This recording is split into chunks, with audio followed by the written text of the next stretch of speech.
Welcome, and today's topic will be NYSHIP, the New York State Health Insurance Program. Want to first say that we are recording the sessions, so each of these sessions will be recorded, and if you or your colleagues want to go back and watch, or you have additional questions, the slides and the recordings will be available on the Office of Research CCNY website. So if you just go to ccny.cuny.edu, you want to search research seminar series, or you can just go to the research homepage.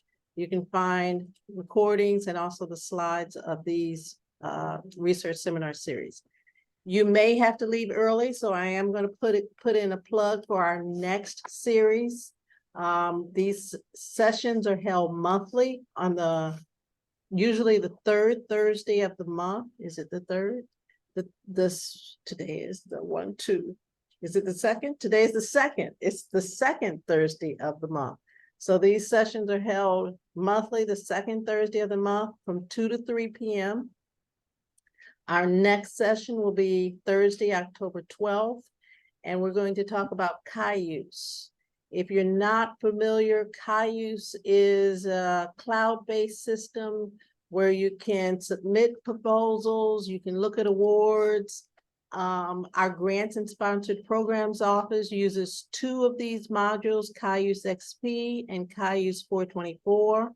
And our seminar in October will talk about how do you submit proposals here at City College, the internal timeline, and the workflow within the Cayuse system. So with that, I think I'll turn it over to Alan. And Alan, the floor is yours. Oh, maybe I should introduce you. Alan Shee is our Director of Research Development. He's been working long and hard on trying to simplify the NYSHIP process. And now, Alan, the floor is yours. Thank you. So today, the main topic, as Rose mentioned, that we will be focused on the appointing the students, full-time Ph.D. students, to this non-teaching agents appointments, so that they will be able to be eligible for this NYSHIP program. And so we want to discuss about what NYSHIP is and the process of appointing the student to this NTA position and issues associated with those. So NYSHIP, as Dr. Wesson mentioned, that it stands for New York State Health Insurance Program. It's a comprehensive health insurance program for the New York State public employees. And so CCNY appoints our full-time PhD students to the non-teaching agents position. With this appointment, they will then be eligible for the NYSHIP health insurance plan. We often communicate with each other, stating that we are appointing the student to the NYSHIPs, which is not necessarily true because NYSHIP is just a program that this NTA appointment would allow them to access to. To be eligible, however, the annual payroll amount under this NTA appointment need to be more than 4122, and that's the hourly rate times the number of hours need to be exceeding 4122 in order to be eligible. Simply by appointing to the NTA position does not necessarily make them eligible. They need to be making this much money to be eligible. So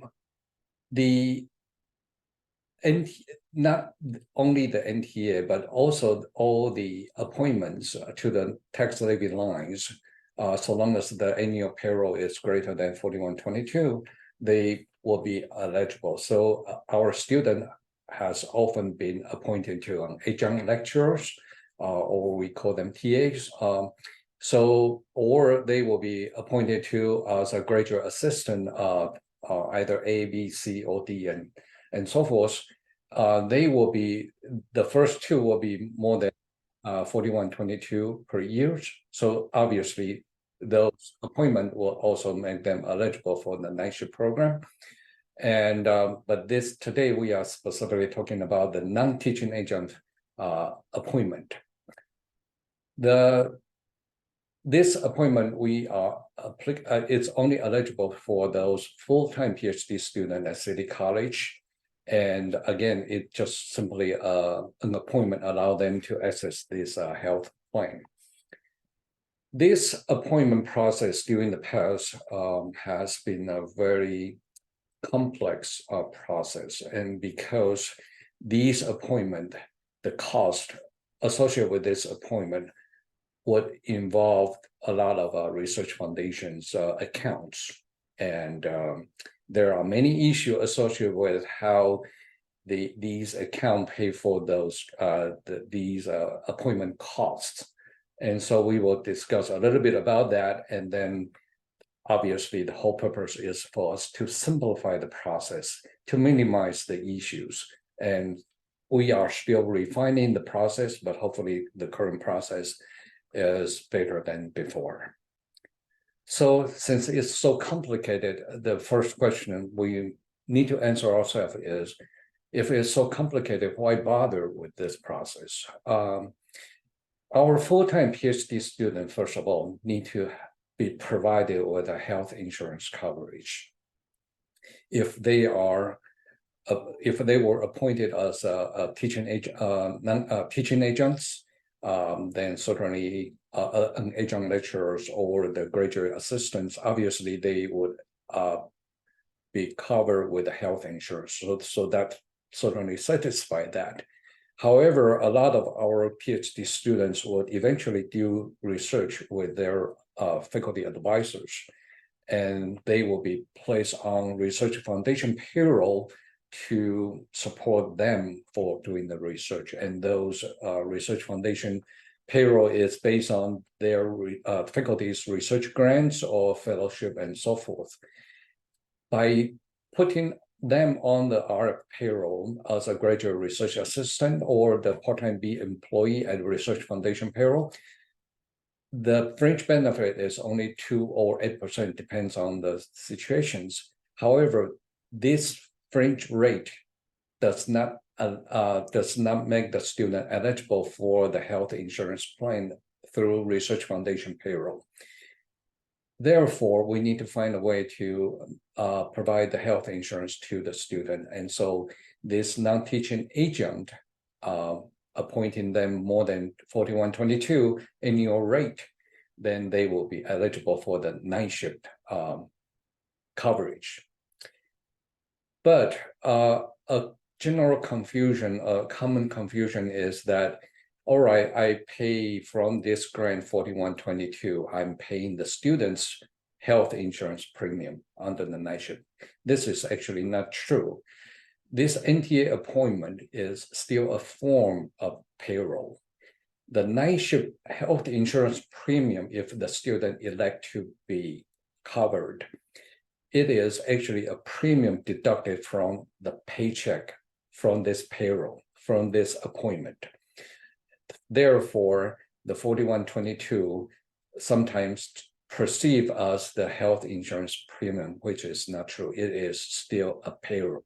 Therefore, the students still have to submit the timesheet.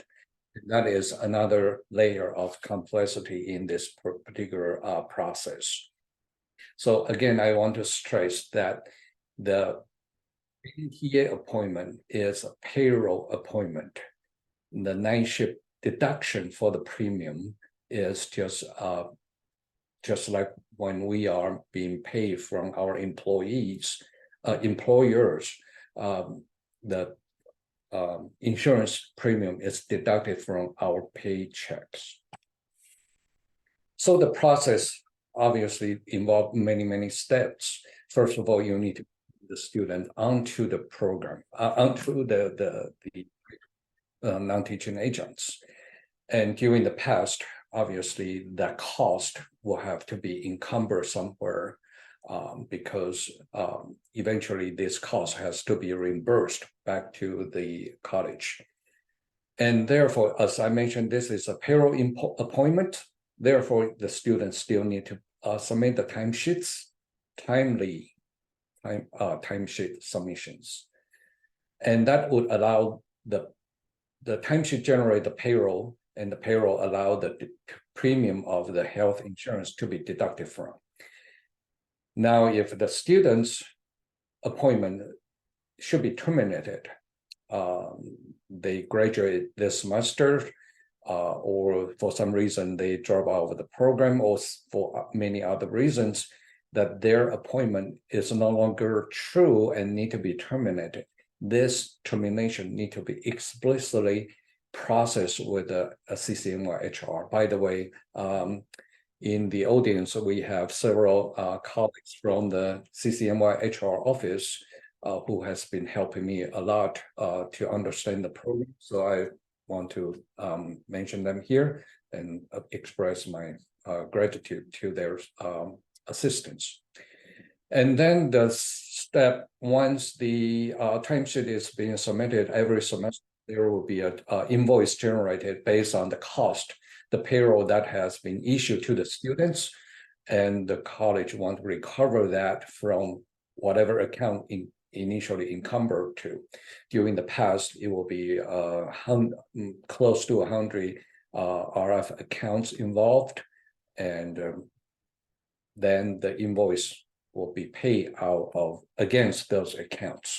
The invoice came from the city college and to reimburse from the accounts. So this is just, I know it's a busy graph, but just to show you the many steps involved during the past.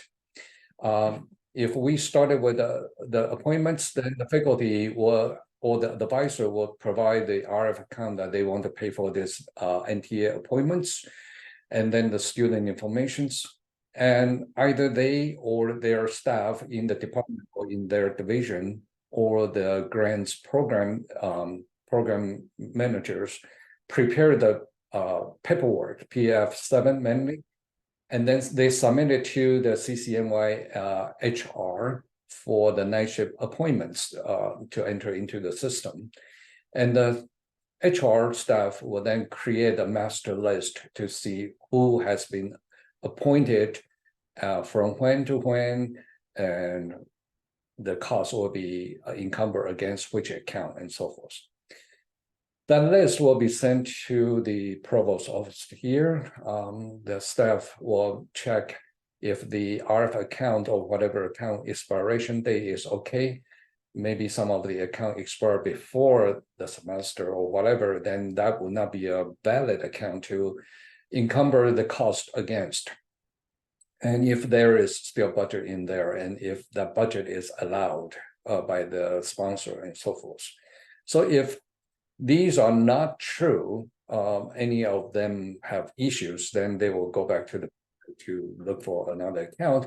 But if they are okay, based on the initial validations, that list was sent to RF. RF will encumber those amounts against those accounts involved.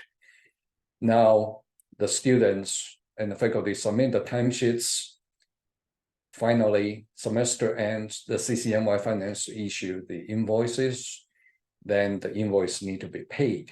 And provost office, again, in these green boxes, will process those invoices. But during the past, one common issue is that the invoice came too late, because it sometimes takes months after the semester ends before the invoice could be generated. And there are many reasons for that delay.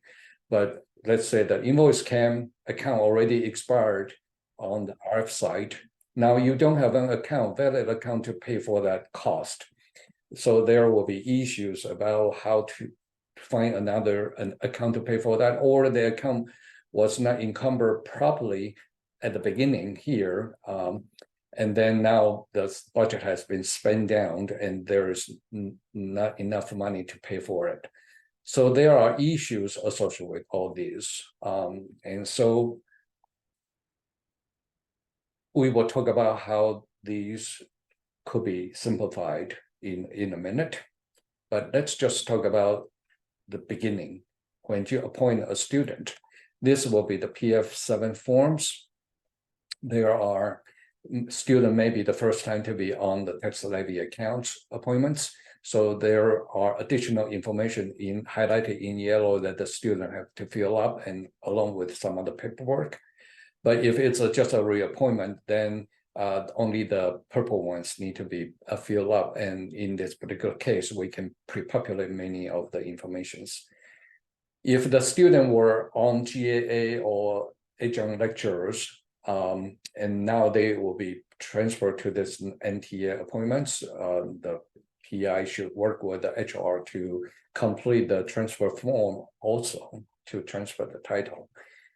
So you can see that the process is not a very trivial one. And during the past, individual departments, individual divisions, individual PIs prepare all these paperwork. And so sometimes inconsistency can be there. But anyway, they all send to the HR at CCNY, and then HR then process those and put them onto eventually with CUNY to put on the New York State Civil Service system so that they will be able to generate the payrolls. RF account encumbrance, as I mentioned, the list will be sent to RF and then they will encumber it. Sometimes they missed it, sometimes they forgot to encumber on a certain account, or sometimes the information were not prepared properly on the master list. And so during the past, it induced some other level of issues as well. And so when the invoice eventually comes, there may have issues about paying those invoices from those intended accounts.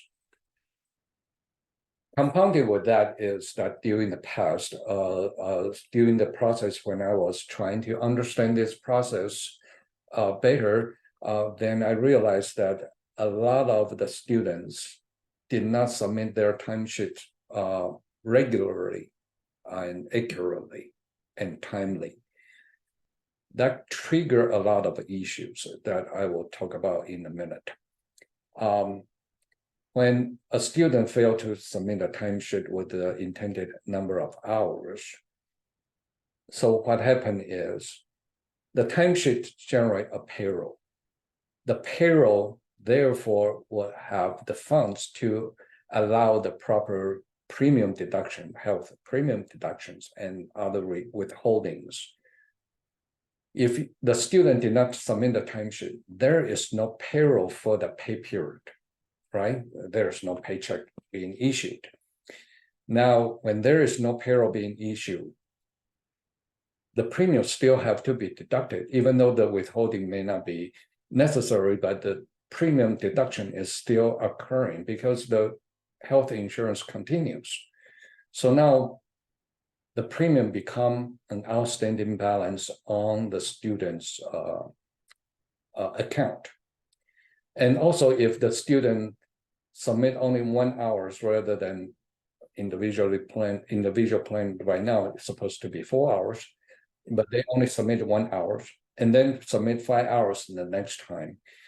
The smaller number of hours submitted on this particular timesheet did not generate enough payroll. Again, the premium is greater than the payroll generated. Now it become a negative. Then that become an outstanding balance on the student account again. So in the absence of the timesheets or not enough hours reported as scheduled, then it become an outstanding balance on the student account. By the way, this will be a student liabilities to pay the outstanding balance at the end. It is not a college that's supposed to pay that. And I will explain a little bit more about that. Tomorrow, we will have a town hall for the student as well. And I will explain that to the student as well. Because during the past, student came back with this big bill from civil service, thousands of dollars, hundreds of dollars, and say, hey, Dr. So-and-so, you need to pay for this. I don't have the money for it, and I don't know what this is about. I will make sure that the students know what this is about. And I hope that the faculty through this presentation also know what this is about. This is about that the students' health insurance premium were not deducted properly from their payrolls because they did not submit the timesheets properly, timely, or they did not do the hours properly. Okay. So I want to emphasize when you are reviewing the students' timesheets, make sure that they don't combine hours of 2 or more timesheets into just one timesheet. You want them to submit retroactive timesheets. If they miss that, or because of the appointment process delayed beyond the first or second timesheet submission, actually we already passed 2 timesheet submission deadlines. So if they miss those 2 or one of them, you need to make sure that they don't combine hours. 4 hours become 8 hours on one timesheet. We don't want them to do that. We want them to submit 4 hours plus 4 hours. And also, one thing that I want to stress is that they were appointed to 48 hours for this semester, or 92 hours, or whatever number of hours, I cannot quite remember, total number of hours for the year. They need to use those hours up. The reason is, if they don't use let's say that instead of 92 hours, they use only 40 hours, and they don't want to get the payroll for some reason. That become a problem because that may make their number, the total payroll lower than the 4122 per year. Remember that they need to make 4122 per year on their payroll under this NTA appointment to be eligible for the NYSHIP. So if at the end they did not submit that many hours as appointed, that means they are not meeting the minimum required. And so they therefore are not supposed to be eligible for NYSHIP because they make lower than that. So the number of hours appointed is a commitment to work that many hours under this appointment. It is not an optional income that student decided that I don't need it. So that's a commitment. Just want to make sure that people understand that. So again, if the student report fewer hours or no timesheet at all, that become a problem, and that create an outstanding balance. So what happened with the outstanding balance there? Let's just say that the student missed the past 2 timesheet submissions. So, but their premium started August, and now they have this amount of, let's just say that they have $110 on their account as outstanding balance now. So when they submit the 3rd timesheet, including the previous ones, what happened is that the account will be deducted for the premium for that particular pay periods, the 3rd pay periods. That's not a problem, just like the normal deductions. But they will also be deducted against additional deduction for their outstanding balance. But they are not going to take all of it, of your payrolls. They will correct the outstanding balance only up to additional $100. So if they have $110 in outstanding balance, the 3rd paycheck, if that amount is enough, it will deduct the premium for the 3rd pay periods, and then they will deduct $100. So they still have $10 of outstanding balance, and that will be corrected on the 4th pay periods when they submit the next timesheets, and so forth. So again, timely and accurate timesheet is very, very important. If the student is to be terminated for their non-teaching adjunct appointment, that termination need to be explicit. There is a form that you need to fill up to submit it to the HR. You don't submit it through the Office of Research in this particular case. The termination could be the student graduate in December, even though the appointment is all the way to January, but that's fine. you need to terminate that. And the termination paperwork should be submitted before the termination date. Now, suppose that the student somehow did not submit the timesheet for the whole semester and then only submit at the very end. Now he or she will incur a large amount of outstanding balance in their account, and they graduate, they terminated. What happened to the outstanding balance? The New York State Civil Service will issue a bill to them. So when the students see that bill is not a college liability. It's not the faculty's liability. That it is not the amount that the college did not pay for the student. The college already paid for the NTA hours to pay for the payroll.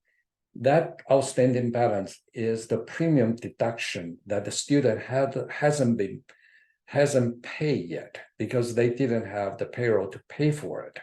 But they benefit from the health insurance already. They had the coverage of the health insurance during that time.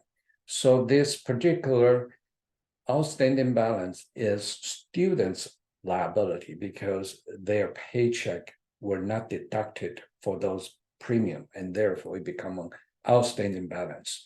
So again, that is a student liability because they didn't get those deduction done properly. Okay. And if you have questions, you can ask later on, and I can explain more.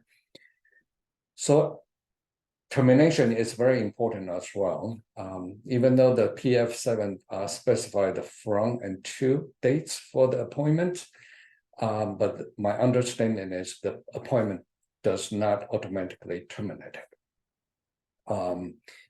And we don't want to terminate the whole batch of students simply because that, okay, the academic years ends, we terminate them and then we started the appointment again. The reason is that may cause in the coverage of health insurance to have gaps, and we certainly don't want that to the students. So if you have to terminate a student because of the graduation or whatever, make sure you work with the student to and the HR to terminate the student's appointment properly.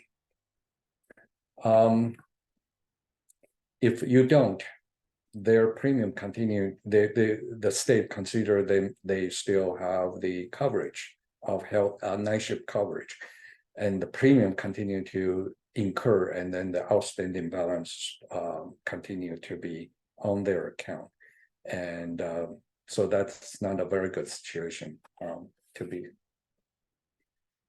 Now, after all this timesheet submitted, the invoice is supposed to come at the end of the semester, but sometimes it's not as simple as that because the number of hours may not be used up just yet that the student is missing many timesheets.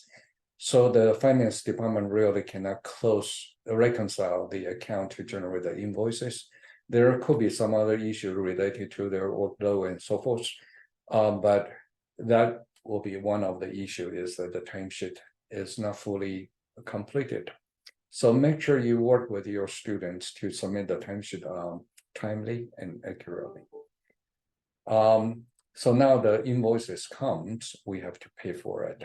And as I mentioned, by this, let's say that using this spring semester, for example, spring semester, the appointment is supposed to end May 22nd of this year. And we have just received, we are still receiving the invoices. We started receiving it in August, and we just received another batch about a week ago. And I haven't go through all of them yet because so I don't know if that's all of the spring invoices or there will be more to come. And some of the faculty are paying their spring 2022 invoices just this March. And so you can see the long delay is not a very good thing, and it causes a problem.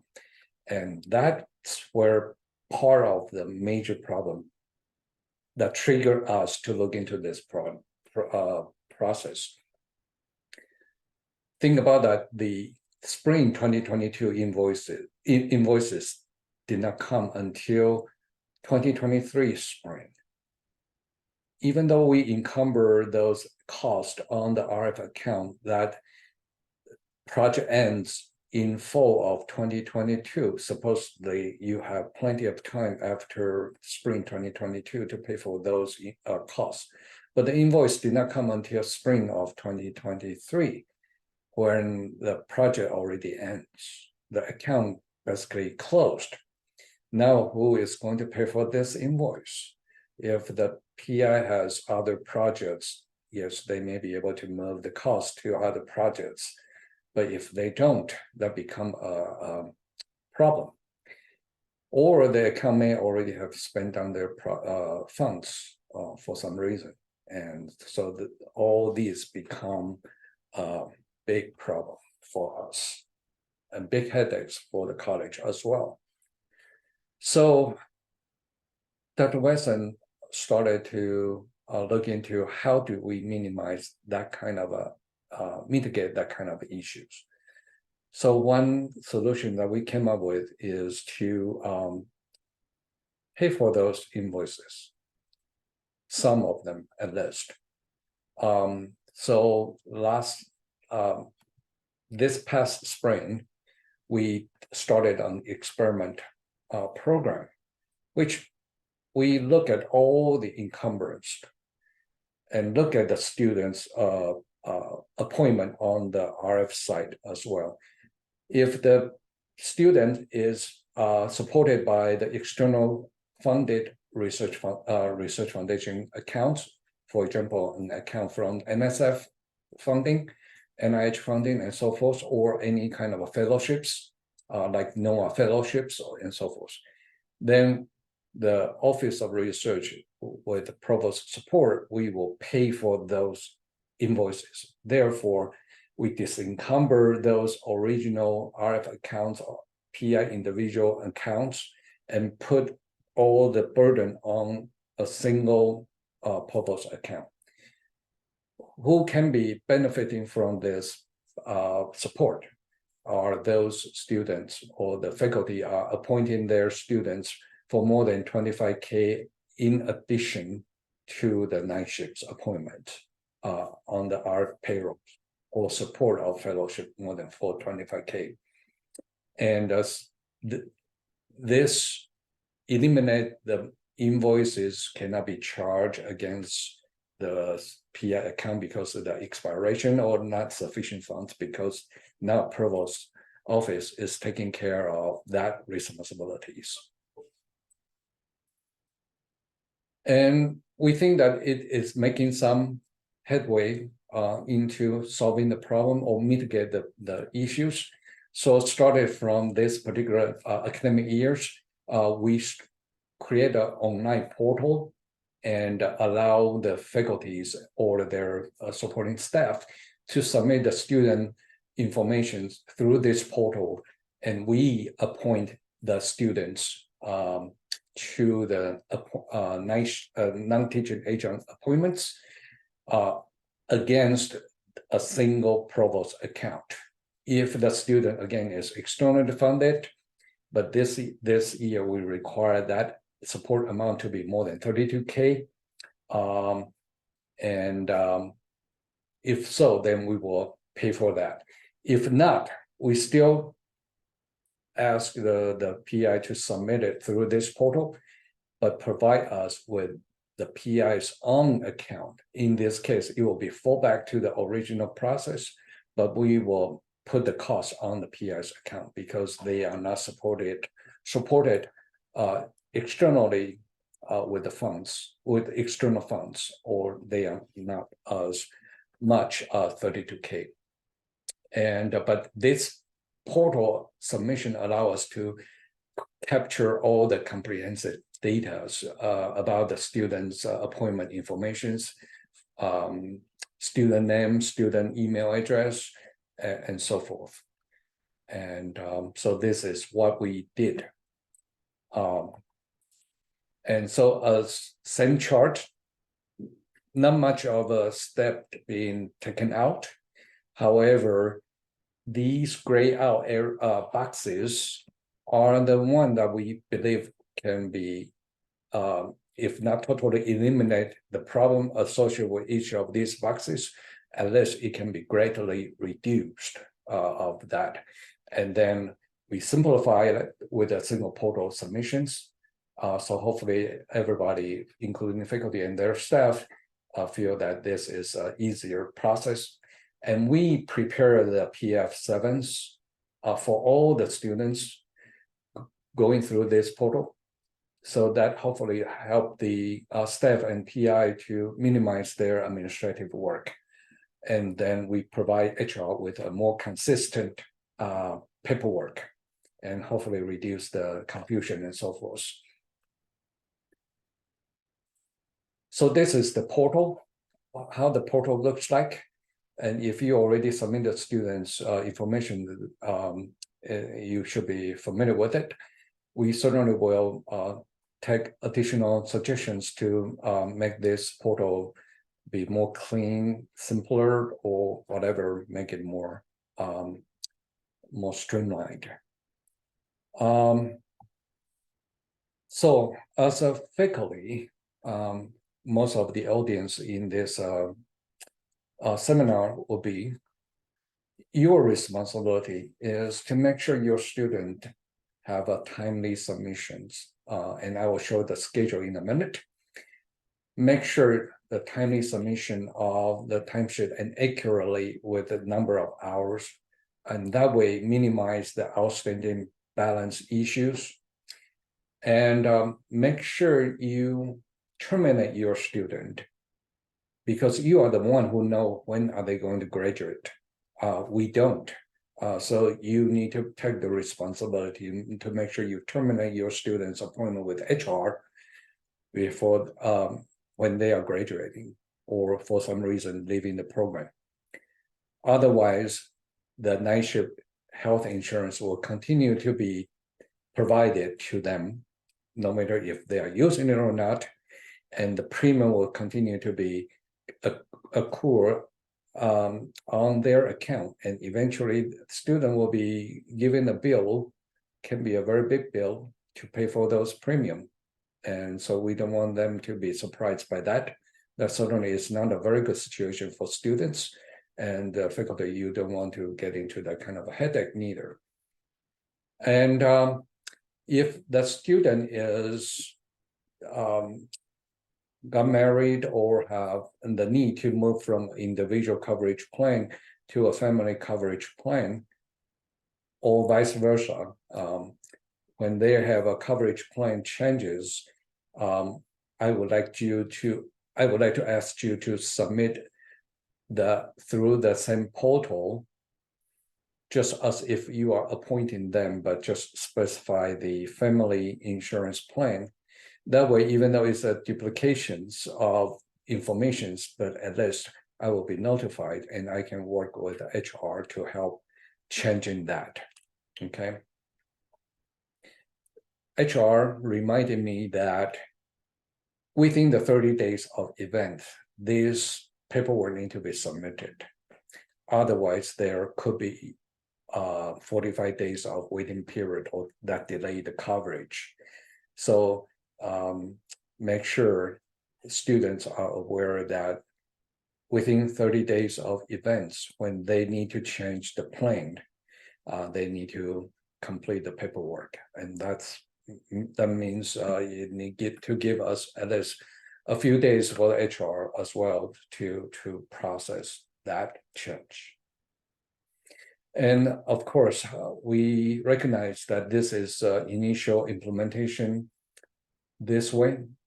It may not be perfect from your perspective. There could be some other things that need to be changed to make it better and more clear.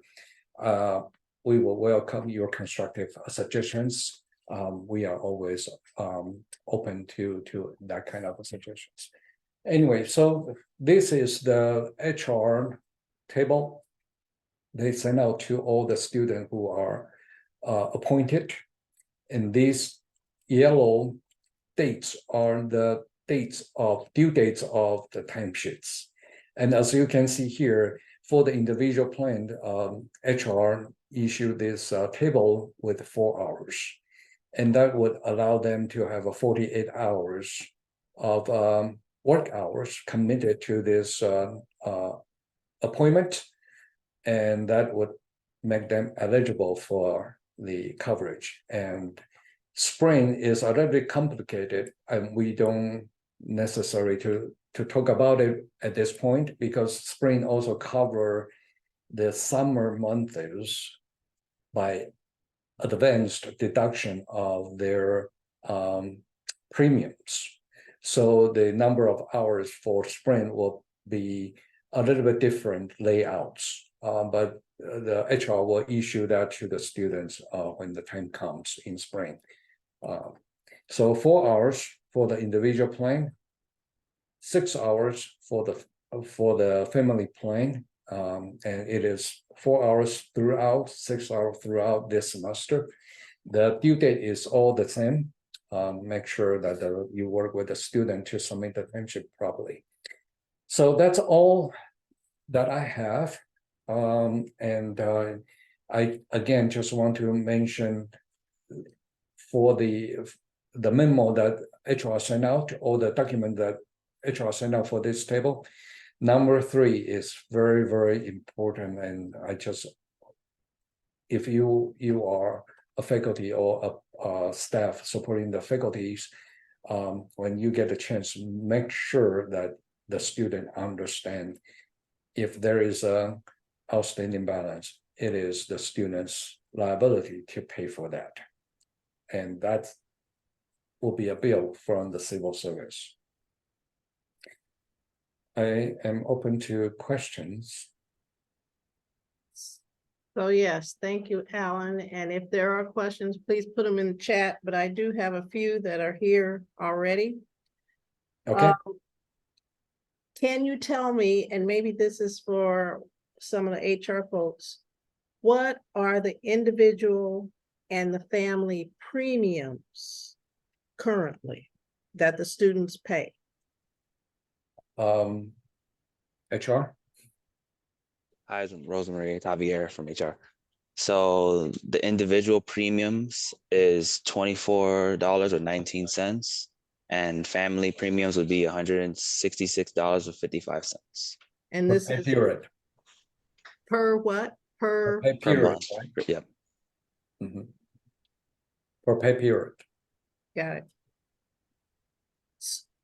So relative to this chart, either the family or the individual chart that you showed, Alan, can a student or a faculty member change these hours in a pay period?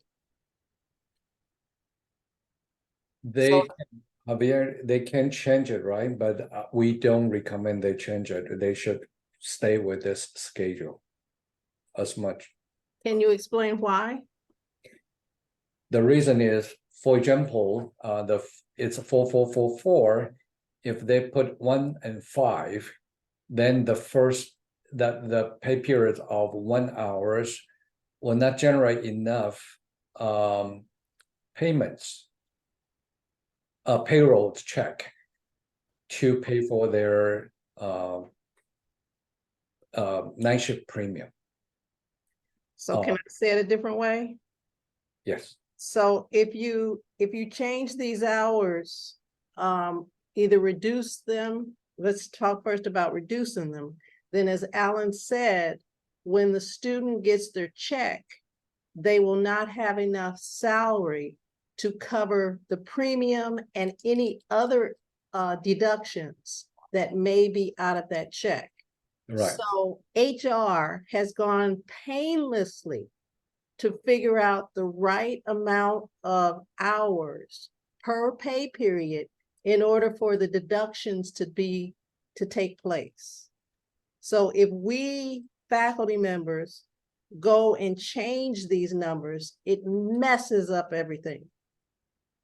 So that's the reason these graphs, these tables are provided. If your student is on family insurance, if your student is on individual insurance, these are the hours per pay period that should be in each timesheet. And when you sign off as a faculty member, we're asking you to check and make sure that these are the correct hours. And I got one more before I get to you, Elizabeth. Why can't I make these numbers bigger then? Can I, rather than 666 on a family plan, can I make it 888? So the faculty certainly can appoint those number as 8888 throughout and make the total number of hours to be bigger on the NTA appointments. And therefore, there will be more cost, obviously, more budget needed to cover that cost. And at this point, the supplement or the Office of Research is paying for up to the individual plan. And so the PI would have to pay for the difference between the family plan and the individual plan. So if you want to appoint your student to be 172 hours rather than instead of 72 hours, certainly we can do that, but you need to provide an account to have sufficient budget to cover that extra cost beyond the individual plan. So again, these are the minimum hours that are necessary to pay the premiums along with any other deductions per pay period. And if faculty or students choose not to follow this guideline, then it's on the faculty to either pay the difference, and it's on the student to pay the premium if his or her check, it does not have enough money in it to pay the premium. So we highly recommend that students and faculty follow this table explicitly. And again, this is not an optional. You should deem this as not an optional income, but a commitment. Again, because we need to meet that 4122 minimum per year to be eligible for the student to be eligible for the NYSHIP program. So if you did not work on if the student did not work this many hours and only submit the 1 hour throughout for all these timesheets, for example, then the student will not be generating 4122 or above of a payroll for that year to be eligible. So it is a commitment of work. Okay, so we have a question. To clarify, if a student graduated at the end of a summer semester and had an NTA position through spring 2023, do we need to submit a termination document? I believe so. Daniel, Javier, they nodded their head. That is correct. Getting a termination form. And that form would be a PF7. Okay. So And that so if you need to terminate the student, contact Javier, Daniel, or Christina, who is also on this call. They can help you with the terminations. So what I did not see in the presentation is that the faculty have to approve the timesheets. That's an important step. And if the faculty member advisor doesn't approve that, the process, I can't understand, that process doesn't, and we get the same PLAs as if no timesheet was submitted. So I think what's being said is faculty members need to approve the timesheets. If faculty don't approve the timesheets, they just build up and they're not submitted, and the student is not paid, and the insurance is not taken out, And then, and the student thinks he or she has health insurance and they don't. Because they haven't been paying the premiums as a result of these timesheets being submitted. So faculty, all students need to submit the timesheets. Faculty need to approve the timesheets every 2 weeks. Actually, the student will have an outstanding balance on their account. And that become a liability for the student to pay for. And at the end. And so that again is due to the timesheet is not being submitted timely or accurately. And so it caused some confusion and issues during the past. So we certainly advise the timely and accurate submission of timesheets to avoid these kind of issues. So my question is to HR, if, and I rarely do this, but if I forget to submit my timesheet, I get a reminder just every now and then. Do students receive reminders if they forget to submit timesheets? Not, I don't think so, no. I know supervisors, they get like a notification that the student submitted a timesheet, it needs to be approved, but Right. right now, I don't think it's the other way around where students get a notification, but we can work on something where Yeah. we can send out notifications on a bi-weekly basis to remind the students of submitting their timesheets. That would That be might- wonderful. Yeah, that would be helpful. Okay, another question in these last couple of minutes. Am I understanding correctly that once a student is enrolled in NYSHIP via the NTA appointment, he or she is enrolled and liable for the premium for every semester thereafter until termination paperwork is submitted? Javier? Daniel? Yes, that is correct. Yeah. They are So- liable. So I will say it again on top of what HR just said. We have numerous cases where people have left this college years ago and NYSHIP is still being charged. And so then the faculty member gets the bill and the faculty member says, I don't know what this is. And they send it to the provost office. And the provost office says, no, no, no, no, no, no. I don't do that. And so then it goes to the student. And then the student has this bill for, as Alan said, hundreds or thousands of dollars. Maybe not that much. Because Hundreds. they were not terminated. Mhm. It continues until the termination is put in. So we have to remember to terminate our students. Another question, what should be the termination date for the student who graduates at the end of summer? The day they graduate will be their termination day. Okay. So thank you everyone for tuning in. Please tell your colleagues that this has been recorded and that the video is viewable on the website if they weren't able to attend. But we're trying to simplify this process.